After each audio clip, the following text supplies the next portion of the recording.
பாசம்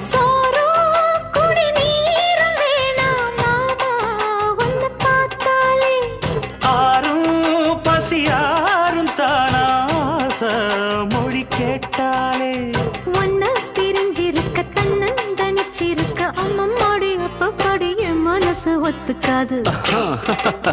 செந்தூர பாண்டிக்கோரு சோடி கிளி கூட